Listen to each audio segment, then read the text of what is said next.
Hello दोस्तों, कैसे आप सब। उम्मीद कर रहा हूँ कि आप लोग ठीक होंगे। तो पिछले लेक्चर मैंने बताया था आपको कि 1D क्या होता है, 2D क्या होता है, 3D क्या होता है। मतलब पहला 1 डायमेंशनल मोशन क्या होता है, दूसरा 2 डायमेंशनल मोशन क्या होता है, तीसरा 3 डायमेंशनल मोशन क्या होता है। मतलब 1 डायमेंशनल मोशन क्या होता है, 2 डायमेंशनल क्या होता है और 3 डायमेंशनल क्या होता है। ठीक है, तो इसके पहले मैंने बताया था पिछले लेक्चर में कि आपका एक्सिस कितना होता है दोस्तों, 3 होता है। एक्स एक्सिस, वाई एक्सिस और जेड एक्सिस। ठीक है ना, this is x axis, this is y axis, this is z axis. ठीक है ना। अब आओ देखो यहाँ पे, जैसे यहाँ पे खड़े इसको बोलते हैं क्या, ओरिजिन बोलते हैं। क्या बोलते हैं इसको, ओरिजिन बोलते हैं। और आपका ये एक्सिस हो गया, ये वाई हुआ, ये आपका जेड हो गया। ठीक है ना। अब देखो जब हम सीधे एक्स पे चलेंगे, ठीक है। अच्छा देखो, जैसे यहाँ पे ओरिजिन है, ठीक है, तो यहाँ पर नॉमिनी किया हो रहा है। ठीक है, तो इसको बोलते हैं बाबू क्या, कोऑर्डिनेट। क्या बोलते हैं इसको, कोऑर्डिनेट। जहाँ हम खड़े हैं इसको बोलेंगे ओरिजिन। क्या बोलेंगे दोस्तों, ओरिजिन बोलेंगे। अब देखिए सिर्फ एक एक्सिस पे चलेंगे, ठीक है, तो बोलेंगे 1 डायमेंशनल मोशन। क्या बोलेंगे, 1 डायमेंशनल मोशन। क्योंकि एक इंस्टेंट टाइम में पार्टिकल सिर्फ एक कोऑर्डिनेट चेंज होगा, ठीक है, तो बोलेंगे 1 डायमेंशनल मोशन। ठीक है ना। अब देखिए बाबू, सिर्फ वाई पे चलेंगे, ठीक है, तो बोलेंगे बाबू क्या, सिर्फ वाई पे चलेंगे तो आपका वाई कोऑर्डिनेट चेंज होगा, तो इसको बोलेंगे 1 डायमेंशनल मोशन। और सिर्फ जेड पे चलेंगे तो क्या बोलेंगे, 1 डायमेंशनल मोशन। ठीक है, तो जब एक इंस्टेंट टाइम में जब पार्टिकल का एक कोऑर्डिनेट चेंज होता है, ठीक है ना, या दिए हुए समय में जब, या टाइम के रिस्पेक्ट में जब पार्टिकल का एक कोऑर्डिनेट चेंज होगा, तो उसको बोलेंगे 1 डायमेंशनल। जब पार्टिकल का 2 कोऑर्डिनेट आपका चेंज होगा एक टाइम इंस्टेंट में, ठीक है, उसको बोलते हैं 2 डायमेंशन। जब पार्टिकल का 3 कोऑर्डिनेट चेंज, मतलब तीनों कोऑर्डिनेट चेंज हो, ठीक है ना, एक टाइम इंस्टेंट में, तो उसको बोलेंगे क्या, वो 3 डायमेंशनल मोशन। ठीक है ना। या किसी टाइम इंटरवल में या टाइम में जो आपका चेंज होता है, ठीक है, आपका कोऑर्डिनेट, उसको बोलेंगे 3 डायमेंशनल मोशन। जैसे 1 डायमेंशनल क्या बाबू, हम सीधा चलेंगे, ठीक है, तो इसको बोलेंगे 1 डायमेंशनल मोशन। ठीक है ना। और एक्स और वाई के बीच में चलेंगे और सीधा, ठीक है, तो देखो ठीक, ये भी बोलो सर सीधा चल रहा है, लेकिन सीधा चल तो चल रहा है, लेकिन यहाँ पे एक्स कोऑर्डिनेट भी चेंज हो रहा है और वाई भी चेंज हो रहा है। ठीक है, तो इसको बोलेंगे 2 डायमेंशनल मोशन। और बाबू जो आपका प्लेन होता है या आपका बर्ड शब होता है, उसको बोलते हैं क्या, 3 डायमेंशनल मोशन बोलते हैं। क्या बोलते हैं उसको, 3 डायमेंशनल मोशन उसको बोला जाता है। ठीक है ना। अब यहाँ देखते चलिए, तो देखो यहाँ पे यहाँ लिखा गया है 1 डायमेंशनल मोशन या 1D मोशन। ठीक है ना, लिखा गया 1D मोशन या 1 dimensional motion. In this case only one coordinate of particle will change with respect to time is known as 1 dimensional motion. ठीक है ना।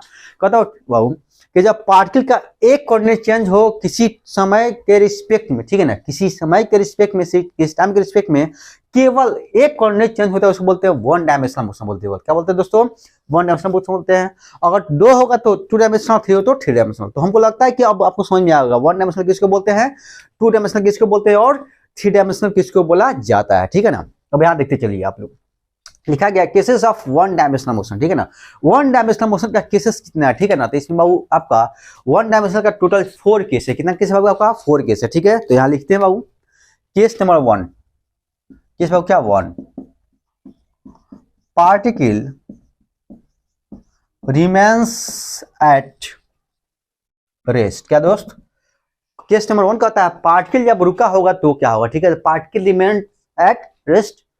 केस नंबर 2 है दोस्त, particle is moving with constant velocity. कहता हूं जब आपका पार्टिकल कांस्टेंट वेलोसिटी के साथ मूव करेगा तो क्या होगा। ठीक है, क्या दोस्त, जब पार्टिकल आपका कांस्टेंट वेलोसिटी के साथ मूव करेगा तो क्या होने वाला है। ठीक है, केस नंबर 3 देखा जाए, केस नंबर 3 देखिए क्या कहता है दोस्त। कहता है particle is moving with constant acceleration. Constant acceleration, ठीक है ना। जब पार्टिकल आपका कांस्टेंट एक्सेलरेशन के साथ चलेगा तो क्या होगा। केस नंबर 4 देख लीजिए दोस्त, सब आसान है, कोई हार्ड नहीं है। ठीक है ना। Particle is moving with variable acceleration. आपका 4 केस है दोस्त, 4 केस पढ़ेंगे 1 डायमेंशनल मोशन के। तो अभी हम लोग क्या क्या समझ चुके हैं, अभी हम लोग समझ रहे हो क्या कि 1 डायमेंशनल मोशन किसको बोलते हैं। ठीक है ना। इसमें 1 डायमेंशनल कितना केस है आपका, 1 डायमेंशनल का आपका 4 केस है। ठीक है, पहला केस क्या है, particle remains at rest. Particle रुका हुआ होगा तो उसका क्या होगा, उसका ग्राफ क्या होगा। ठीक है, उसका वेलोसिटी क्या होगा, ये निकालेंगे। जब पार्टिकल चल रहा होगा कांस्टेंट वेलोसिटी के साथ तो वहां पे उसका फिर ग्राफ निकालेंगे हम लोग कि उसका ग्राफ कैसे बनेगा। फिर आपका particle is moving with constant velocity, ठीक है ना। जब पार्टिकल आपका कांस्टेंट वेलोसिटी चल रहा हो, ठीक है, तो यहाँ पे इसका इक्वेशन निकाला जाएगा कि कौन कौन सा इक्वेशन आएगा। फिर वो particle is moving with variable acceleration, ठीक है, जब वेरिएबल एक्सेलरेशन चलेगा तो क्या आपका कंडीशन होगा, ठीक है ना। तो क्या कीजिए, इसको जल्दी आप लोग क्या कीजिए, पॉज कीजिए, पॉज करके फटाफट इसको लिखिए, फिर इसमें हम लोग आगे बढ़ रहे हैं, ठीक है। जल्दी इसको कंप्लीट कीजिए आप लोग, जितना जल्दी हो सकता है फास्ट। तो इसको कंप्लीट हो गया होगा दोस्त, ये जो लिखना था लिख लिए होंगे, इसको मिटा रहे हैं, ठीक है, ओके, मिटा जाए, ये हो गया दोस्त, ठीक है, ओके।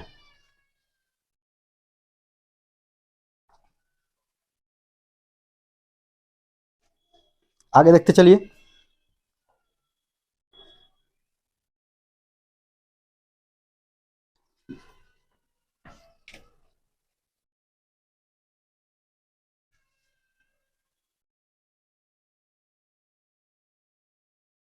अब क्या लिखेंगे बाबू, आप लेंगे केस नंबर 1, तो लिखिए आप केस नंबर 1,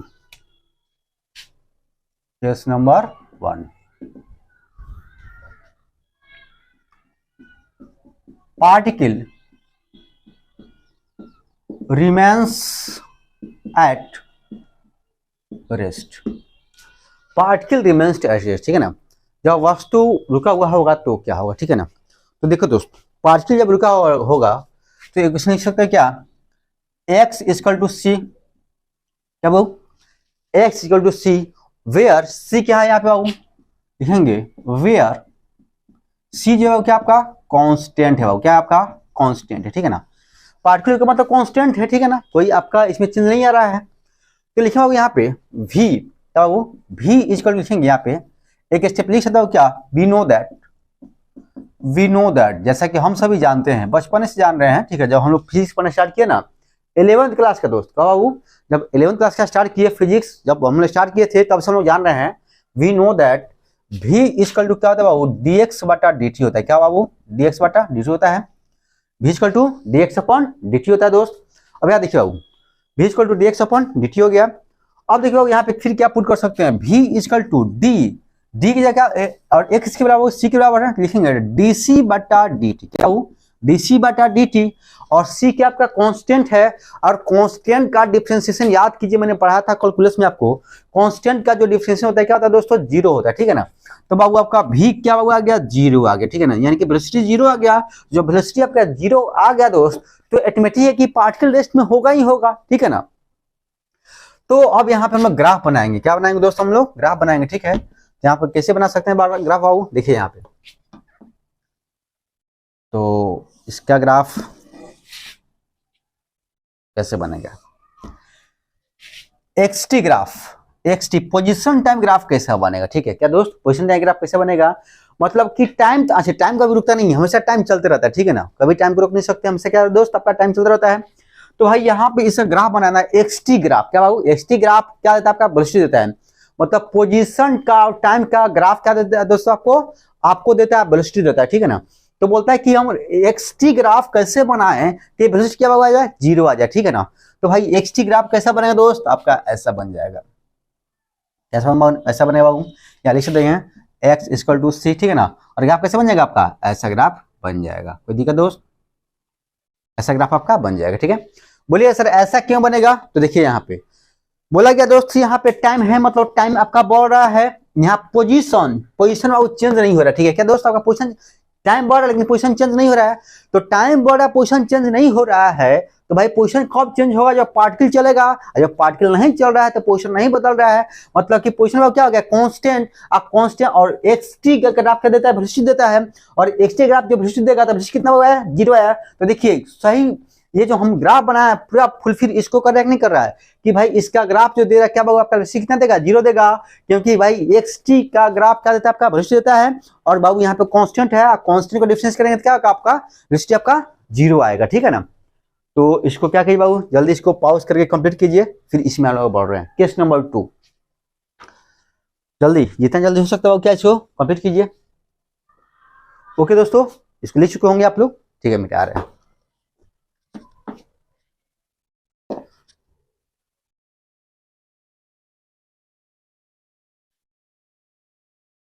केस नंबर 2 बाबू,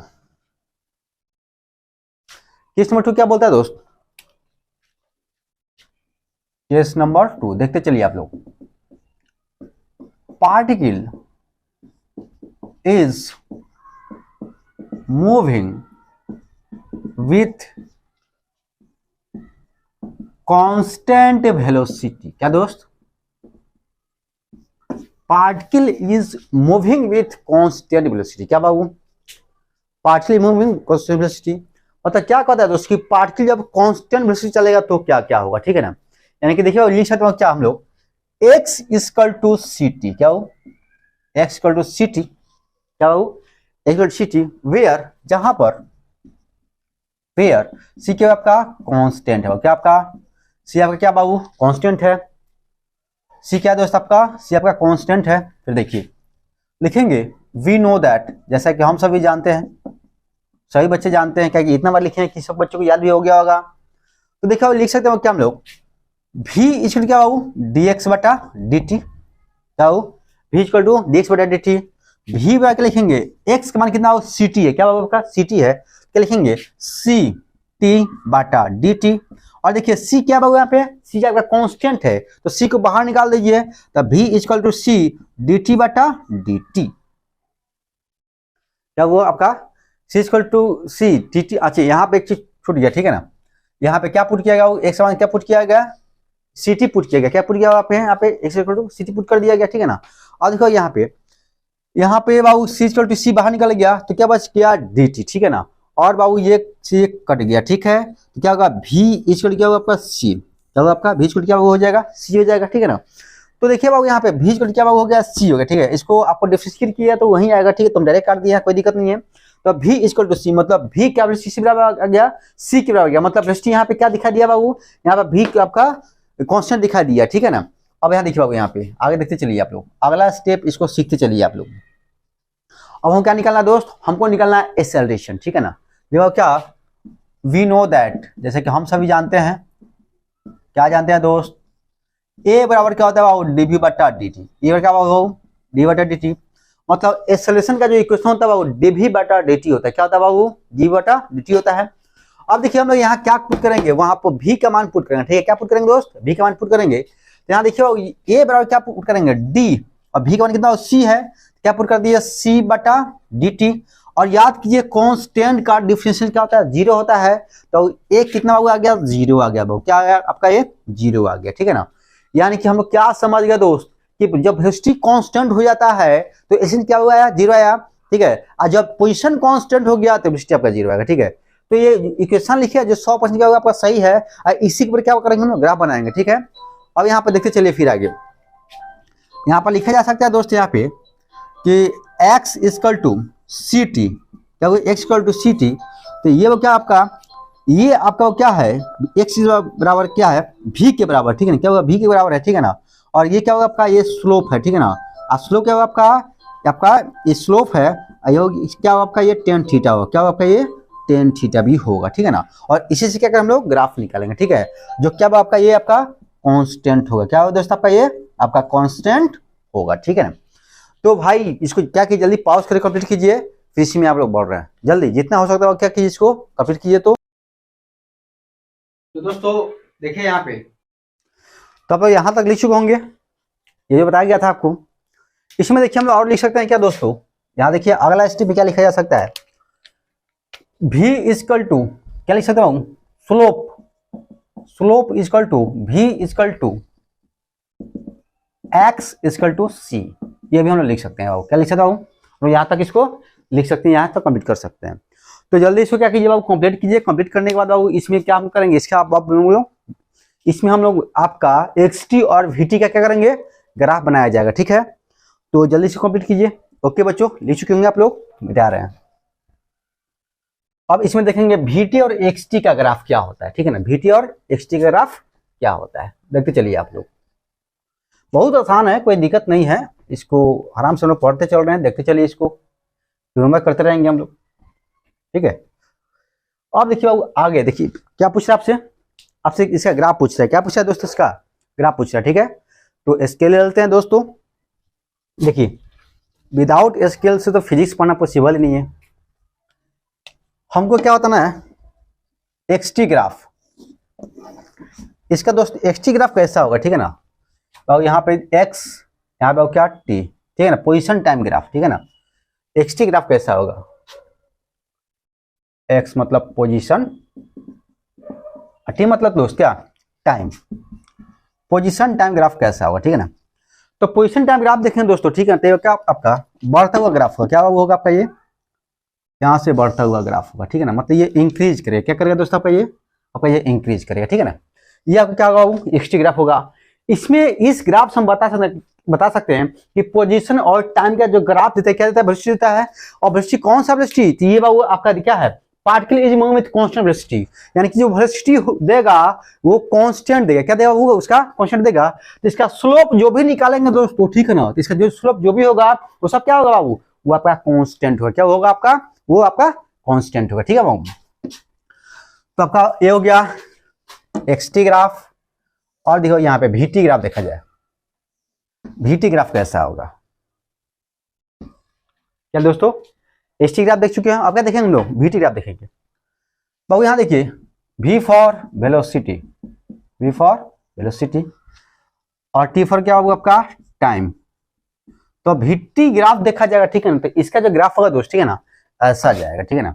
क्योंकि वी टी ग्राफ का बाबू, जो आपका वी टी ग्राफ का, वी टी और ग्राफ का बाबू, ठीक है ना, वी टी ग्राफ क्या देता है आपका, एक्सेलरेशन देता है, क्या देता है दोस्तों, एक्सेलरेशन देता है। हमने निकाले हैं एक्सेलरेशन क्या होता है, जीरो आता है, क्या आता है दोस्तों, जीरो आता है। तो वीटी का ग्राफ क्या होगा, जीरो आएगा, क्योंकि भाई जीरो कब आएगा, जब वेलोसिटी कांस्टेंट होगा, और कांस्टेंट का डिफरेंशिएशन क्या होता है, जीरो होता है। तो भाई देखिए, इसका मतलब क्या कि टाइम तो बढ़ रहा है, लेकिन वेलोसिटी क्या है, कांस्टेंट है, वेलोसिटी बढ़ ही नहीं रहा है, वो क्या आपका कांस्टेंट है। तो कांस्टेंट को ऐसे बना दिए, मतलब टाइम बढ़ रहा है, वेलोसिटी बाबू क्या कांस्टेंट है, मतलब वो बढ़ ही नहीं रहा है, क्या, तो कांस्टेंट से चल रहा हो, ठीक है ना। जब कांस्टेंट से चलेगा, ठीक है, कांस्टेंट से चल रहा हो, यानी कि वेलोसिटी चेंज नहीं हो रहा है। जब वेलोसिटी चेंज हुआ तभी ना भाई आपका एक्सेलरेशन आएगा, ठीक है ना। क्या कि आप पढ़ किए हैं, the rate of change of velocity with respect to time is called acceleration, क्या। तो भाई आपका वेलोसिटी चेंज हो नहीं रहा है, यानी कि वेलोसिटी क्या होगा, यहाँ पे कांस्टेंट है, तो वेलोसिटी कांस्टेंट है, तो एक्सेलरेशन कितना आएगा, जीरो आएगा। तो वीटी का ग्राफ क्या देगा आप, यहाँ पे आपका जीरो देगा, मतलब क्या देगा, जीरो, एक्सेलरेशन आपका जीरो देगा, मतलब वीटी का ग्राफ का यहाँ का एक्सेलरेशन क्या होगा, वो जीरो होगा, ठीक है ना। तो जल्दी इसको पॉज करके लिखिए बाबू, ठीक है ना। यहाँ कुछ यहाँ कॉन्सेप्ट हम बताते हैं, देखिए बाबू यहाँ पे पहले दोनों ग्राफ बनाने के बाद नीचे यहाँ तक लिखिएगा, नीचे बाबू क्या लिखिएगा, इंपॉर्टेंट पॉइंट, क्या लिखिएगा दोस्तों, इंपॉर्टेंट पॉइंट, ठीक है। तो यहाँ हेडिंग दे दीजिए इंपॉर्टेंट पॉइंट दोस्तों, क्या हो, इंपॉर्टेंट पॉइंट लिखा जाए।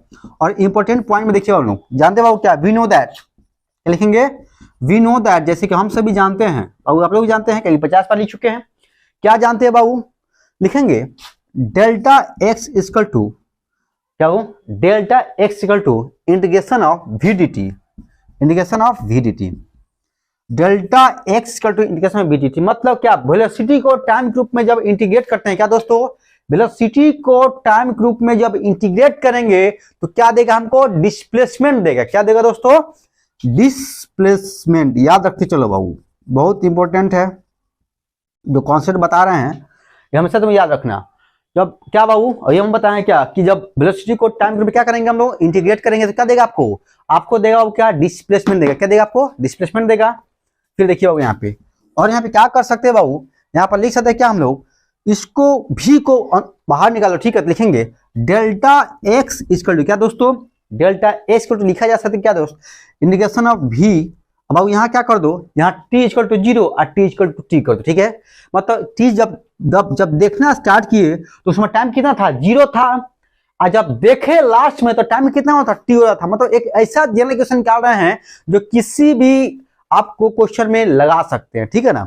तो भाई t इक्वल टू जीरो, यहाँ पे t इक्वल टू टी, और यहाँ पे क्या हुआ, dt, क्या हुआ यहाँ पे dt। मतलब t इक्वल टू जीरो पे देखे तो जीरो बज रहा था, और t इक्वल टू किसी टाइम t पे देखे तो कितना बज रहा था, t बज रहा था, तो उस समय का टाइम। अब देखिए चलिए, डेल्टा इक्वल टू क्या, छोटे छोटे dt को ऐड करके क्या बन जाएगा आपका, t बन जाएगा, क्या बन जाएगा बाबू, t बनेगा। तो भी और t या क्या, t क्या जीरो, ठीक है, यहाँ t बाबू यहाँ पे zero, this is upper limit, this is lower limit, ठीक है ना। अब याद किया को बताया गया इंटीग्रेशन में अपर में से लोअर क्या करते हैं हम लोग, घटाते हैं, क्या करते हैं, घटाया जाता है। तो यहाँ लिखा जा सकता है बाबू, अगला जो पॉइंट होगा डेल्टा एक्स इक्वल टू क्या हम लोग लिख सकते हैं, भी टी माइनस जीरो, क्या वो टी माइनस जीरो, और टी में से तुम जीरो घटाओगे तो क्या बचेगा आपका, टी बचेगा, ठीक है। तो आपका बहुत अच्छा सा इक्वेशन निकल के आ गया v इंटू टी, क्या बाबू, v इंटू टी, और v क्या आपका डेल्टा एक्स क्या आपका डिस्प्लेसमेंट है, क्या बाबू, क्या आपका डिस्प्लेसमेंट है। यानी कि क्या समझे, यानी कि हम ये समझ गए कि अगर किसी भी क्वेश्चन में वेलोसिटी कांस्टेंट दिया रहे, क्या बाबू आपका वेलोसिटी कांस्टेंट दिया रहेगा और टाइम दिया रहेगा, और आपसे क्या पूछ ले, आपसे पूछ ले डिस्प्लेसमेंट, क्या पूछे आपसे डिस्प्लेसमेंट, तो ऐसे चुटकी बजाएंगे और आंसर सामने आपका निकल जाएगा। क्योंकि अभी मैंने सीख लिया कि भाई जब वेलोसिटी कांस्टेंट रहता है और डिस्प्लेसमेंट पूछेगा तो कुछ नहीं करना है, बट डायरेक्ट वेलोसिटी को टाइम से क्या कर दीजिए, मल्टीप्लाई कर दीजिए, आपका डिस्प्लेसमेंट निकल जाएगा, ठीक है। तो यहां तक कोई दिक्कत नहीं, आगे चलो, इसे कंप्लीट करो फटाफट, आगे बढ़ते हैं जल्दी बाबू, हो गया, ठीक है दोस्त, मिटा रहे, आगे देखो, इसको पूरा सीमित ढंग से इसको याद रखना है, ठीक है ना, इसको भूलना नहीं है। तीसरा केस क्या था आपका, तीसरा केस था बाबू, देखिए लिखते हैं क्या था तीसरा case.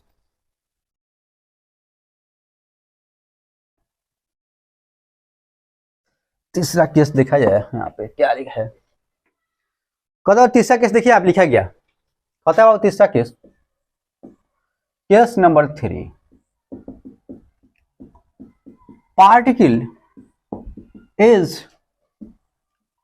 Moving with constant acceleration, क्या बाबू कहता है जब पार्टिकल जब कांस्टेंट एक्सेलरेशन चलेगा तो क्या होगा, ठीक है। जब पार्टिकल कांस्टेंट एक्सेलरेशन चलेगा तो क्या होगा, तो देखिए हम यहाँ इक्वेशन निकाल बताते हैं कि क्या क्या हो सकता है। तो बाबू यहाँ लिख सकते हैं क्या हम लोग, देखिए यहाँ पे लिखेंगे बेसिक काइनेमेटिक्स इक्वेशन, क्या हो बेसिक काइनेमेटिक इक्वेशन, देखिए बाबू क्या जानते हैं हम लोग जानते हैं क्या दोस्त, क्या जानते हैं, यहाँ पर पहले बोलता है कि ए आपका क्या है, ए आपका कांस्टेंट है, और ए क्या बाबू, A for acceleration, A for apple मत समझ लीजिएगा, ए फॉर क्या दोस्त एक्सेलरेशन, ठीक है ना। तो बाबू यहाँ पर लिख सकते हैं क्या हम लोग, वी नो दैट, जैसे हम सभी जानते ही हैं, यहाँ लिख दो, नहीं होता है तो, कि 50 बार तो लिख चुके हैं, एक दो बार और लिख दो तो क्या दिक्कत है, क्या वी नो दैट, क्या बाबू वी नो दैट, क्या लिख सकते हैं, तो देखो यहाँ पे तो लिखा जाता है बाबू dv बटा dt इक्वल टू ए, क्या हो d बटा dt इक्वल टू ए, मतलब वेलोसिटी को टाइम फ्रेम क्या करेंगे, आपको डिफरेंशिएट करेंगे तो क्या मिलेगा बाबू, आपका एक्सेलरेशन मिलने वाला है, वेरी गुड। आप देखो यहाँ क्या लिख सकते हैं, dv equal to dv equal क्या लिख सकते हो a dt, मतलब क्या करो कि इसको इधर गुना कर दो, क्रॉस मल्टीप्लाई, तो आपका आ जाएगा dv इक्वल टू क्या a dt, क्या आ जाएगा दोस्त a dt, ठीक है। फिर क्या करो, आप दोनों साइड कर दो इंटीग्रेट, क्या कर दोगे बाबू, दोनों साइड क्या कर दोगे, आपका इंटीग्रेट कर दोगे। जब दोनों साइड आप इंटीग्रेट करोगे तो देखो क्या आ जाएगा, हम इंटीग्रेट कर दिए बाबू, तो लिखे बाबू क्या dv equal to integration of a dt, क्या हो डिविजन ऑफ a dt, ठीक है ना। अब यहाँ पर देखते चलो बाबू, यहाँ पे हम क्या लिख सकते हो, यहाँ पे v इनिशियल क्या हुआ आपका, और v फाइनल, क्या हो v इनिशियल और v फाइनल, ठीक है। और यहाँ क्या लिखा हुआ, यहाँ पे t इनिशियल, ठीक है ना, और t वो क्या फाइनल, क्या हो t इनिशियल और t फाइनल, ठीक है। यहाँ पे आप देखते चलो फटाफट, इसको बाबू इसको देखते चलो कौन सा स्टेप हम कैसे लिख रहे हैं, हर एक आपको स्टेप पूरा सिस्टमेटिक ढंग से देखते चले बाबू, ठीक है ना। जैसे मैंने अभी बताया यहाँ पे वी आई क्या होगा, आपका वी आई इनिशियल, आपका वेलोसिटी इनिशियल है, ये फाइनल है, टी इनिशियल है, टी फाइनल है, यहाँ पे देखते चलो, ठीक है। यहाँ पे लिखा गया बाबू V I equal to U, initial velocity कितना आपका, इनिशियल वेलोसिटी को हम लोग यू माने, क्या माने बाबू यू, और फाइनल वेलोसिटी को बाबू जैसे वी आई इनिशियल, ठीक है ना, अच्छा ऐसे लिखो तो अच्छा रहेगा, t equal to t i equal to 0 पे आपका वी आई कितना है बाबू यू है। मतलब देखा गया जब इनिशियल वेलोसिटी जब देखे तो मेरे घड़ी में कितना बड़ा था, टी इक्वल टू 0 बड़ा था, उस समय आपका इनिशियल वेलोसिटी कितना आपका यू है, ठीक है ना। जब इनिशियल टाइम में देखा गया टी इक्वल टू 0 पे आपका इनिशियल वेलोसिटी कितना बाबू आपका यू है। जब t equal to t f क्या लिखा हूं टी एफ, किसी टाइम टी पे देखा गया तो फाइनल जो वेलोसिटी था बाबू यहाँ लिख सकते हैं वी एफ इक्वल टू क्या, भी क्या होगा आपका, भी क्या दोस्त आपका, भी। ठीक है ना, आप देखते चलो बाबू यहाँ पर लिख सकते हैं बाबू क्या, इसलिए बाबू यहाँ लिख सकते हैं इंटीग्रेशन ऑफ डी भी इक्वल टू क्या, यहाँ पे यू, यहाँ पे भी, यहाँ पे क्या लिखे बाबू ए डी टी, और यहाँ टी इनिशियल का मान कितना पुट करेंगे 0, और यहाँ क्या पुट करेंगे बाबू टी, यहाँ 0 और क्या होगा आपका टी। ठीक है, यहाँ पे यू, यहाँ पे भी, क्योंकि यहाँ पे दिया गया। ठीक है ना, और देखो क्या लिखेंगे, छोटे छोटे भी को जब हम लोग जोड़ते हैं तो क्या बनेगा, भी बनेगा। तो भी इसके क्या यहाँ पे भी, यहाँ पे यू, और यहाँ क्या लिखेंगे बाबू, ए को बाहर निकालो, कांस्टेंट है तो ए बाहर निकालेगा बाबू, क्या जाएगा डी टी। फिर देखो क्या लिखेंगे भी माइनस यू, क्या बाबू भी माइनस यू, अपर में से लोअर घटाते हैं तो भी माइनस यू, और यहाँ पे क्या जाएगा छोटे छोटे बाबू डी टी को जोड़ेंगे तो क्या बनेगा आपका टी बनेगा। तो यहाँ लिख सकते हो बाबू A equal to T, T minus 0, क्या हो ऊपर में टी, नीचे क्या हुआ 0। आगे देखते चलिए आप, पूरा स्टेप हम बताते चल रहे हैं, इसको देखते चलिए। इसमें और क्या लिख सकते हो बाबू, इसमें लिख सकते हो क्या है हम लोग भी माइनस यू इसको क्या बाबू, ए को ऐसे करो और टी में से 0 घटा लीजिए, तो क्या कीजिएगा, तो टी माइनस 0 क्या होगा आपका टी माइनस 0। तो लिखेंगे क्या हम लोग, तो लिखेंगे बाबू यहाँ पे v minus u equal to a t, क्या होगा आपका ए टी, और यू को उधर भेज दो, क्या बाबू यू को उधर भेज दो। ठीक है, तो क्या लिख सकते हैं v equal to u plus a t. ठीक है ना, क्या होगा आपका v equal to u plus a t. तक बहुत अच्छा सा आपका इक्वेशन आ गया, v equal to u plus a t. मतलब कोई भी दिया रहे, यू दिया रहे, ए दिया रहे, मतलब कोई भी एक दिया रहे। ठीक है ना, कोई भी एक निकालना हो, आपको इनिशियल दिया जाए, फाइनल दिया रहे, टाइम दिया रहे, और एसेशन पूछे तो आराम से निकाल सकते हैं, टाइम पूछे निकाल सकते हैं, इनिशियल स्टेप पूछे तो निकाल सकते हैं, फाइनल स्टेप पूछे तो निकाल सकते हैं। ठीक है, तो आप क्या कीजिए, इसको इक्वेशन नंबर 1 कर दिए, क्या कर दिए इसको इक्वेशन नंबर 1 कीजिए बाबू, और इसको जल्दी फटाक से इसको लिखिए, फिर इसमें आगे बढ़ रहे हैं हम लोग। तो जितना जल्दी हो सका इसको कंप्लीट कीजिए। तो हर एक स्टेप को जैसे बताया है इसको हमेशा याद रखना है, बहुत काम का चीज है, फटाफट इतना ही रहने देते हैं दोस्तों। ये जो है आपका यहाँ तक, ये इक्वेशन 1 तक ये कंप्लीट हो गया। ठीक है ना, इसी में अगले क्लास में क्या करेंगे, इसको प्रोसीड करेंगे। तब तक के लिए ओके।